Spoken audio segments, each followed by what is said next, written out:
Nṋe ndi songo ri poison ya ḓe ya vhulaya inwi. Nṋe kha ndi ḽa poison i vhulaye nṋe ndo i ḽaho.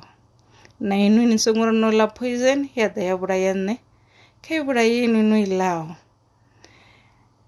Ndi khou amba uri arali na ḓi wana uri no khakheliwa nga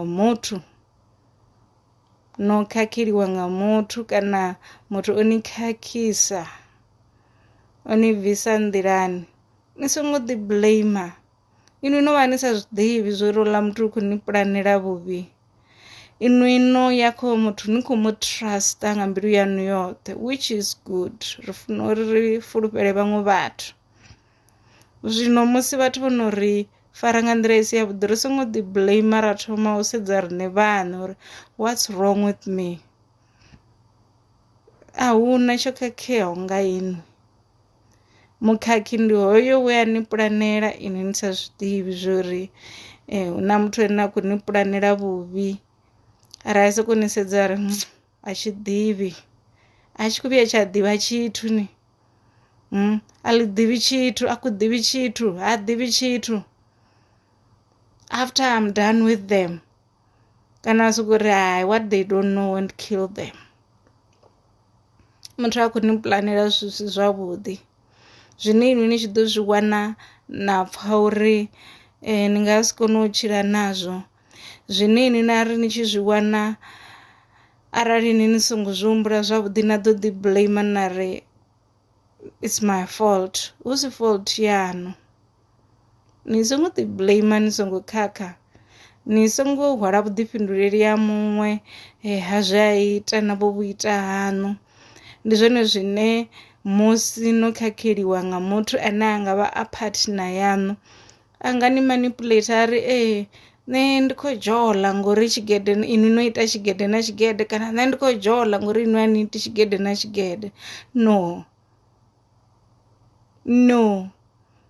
hu vha hu si fault yaṋu, ndi fault yawe o to decide uri arali hu na problem a i solve that way. Na musi hu sina problem a sike problem that way, a fhedza a ni manipulate a vho ni ita uri inwi ninge you are the guilty party here. Huṅwe ni nga to fela uri you accommodated someone with your property. Na accommodate someone, you do things for them, you provide for them. So musi ni tshi vha provider ngoralo inwi vhan expect you shouldn't have a voice. When they do something wrong you mustn't voice out or no chomi nkumbaisa, no my husband nkumbaisa, my wife nkumbaisa. You shouldn't you say those things ngauri vha ḓo ri mini, vha ḓo ri ni khou vha kolela kana vha ri ni khou vha delela because you are providing for whatever.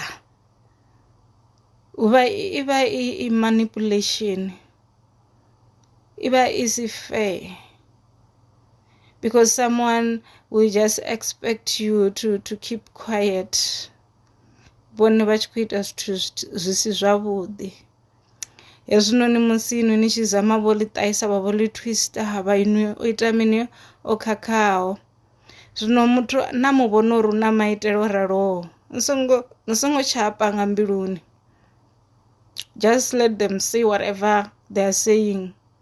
Inwi ni ise phanḓa na vhutshilo haṋu, yani bvani na vhangani vhaṋu, yani kerekeni, tevhelani zwi skill zwine na vha nazwo, dzi hobbies dzaṋu, ni ite zwezwo zwithu zwo raloho.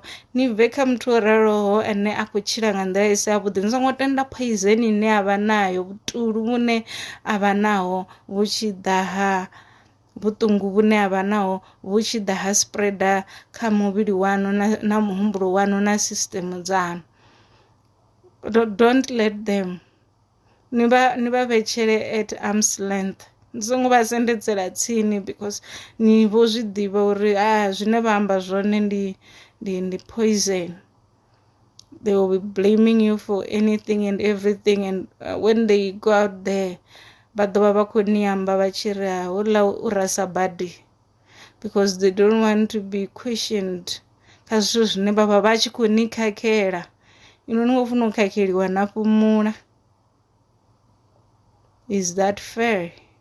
Mara nda zwi vhona zwori hai, ndi khou tshila na muthu o raloho ane hoyu muthu ha pfhesesi, ha pfhi ni ḓi fhumulela. A thi khou ri ni a mu fhumulela ni sa ambe naye ni, ndi ri ni a fhumula kha hayo mafhungo ane you are not ni khou zwi vhona uri ha nga ḓo vhuya bva o pfhesesa na ḓuvha na ḽithihi, no matter what you do.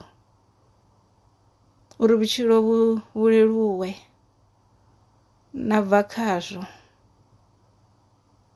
uri ni kone u ita mini, ni kone u vha na mutakalo wo fhelelaho, ni khou tshila na muthu ane a vha unjust and unreasonable.